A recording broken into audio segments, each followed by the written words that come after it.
দর্শক, আজ আমি কথা বলবো এমন একটি দেশ, যেই দেশটি ইউরোপ কান্ট্রির মধ্যে যদিও একটি নন-সেনজেন দেশ, কিন্তু এই দেশটি এত এত উন্নত, সুখী, সমৃদ্ধশালী একটি দেশ, ধনী দেশ, যেই দেশের হচ্ছে প্রচুর পরিমাণে বিভিন্ন লোকের চাহিদা। এই দেশটির নাম সার্বিয়া। আজকের পুরো ভিডিও জুড়ে থাকছে সার্বিয়ার জব সংক্রান্ত বিভিন্ন ধরনের তথ্য নিয়ে আলোচনা। যারা সার্বিয়া যেতে চান, এই ভিডিওতে একটি লাইক দিয়ে ভিডিওটি দেখতে থাকুন এবং আমাদের সঙ্গেই থাকুন।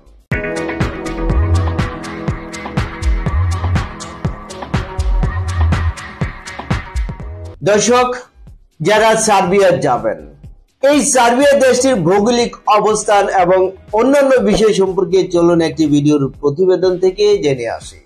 সার্বিয়া মধ্য এবং দক্ষিণ পূর্ব ইউরোপের স্থল বেষ্টিত একটি রাষ্ট্র।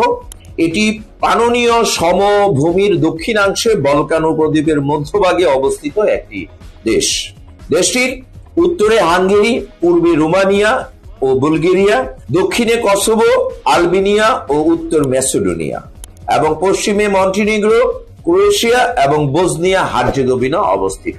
সার্বিয়ার রাজধানী বেলগ্রেড এবং সার্বিয়ার মুদ্রার নাম সার্বিয়ান দিনার। দর্শক, এবার আমরা জানবো আপনি সার্বিয়া কেন যাবেন। সার্বিয়া যাবেন, সার্বিয়ার ভিসাটি হচ্ছে শতভাগ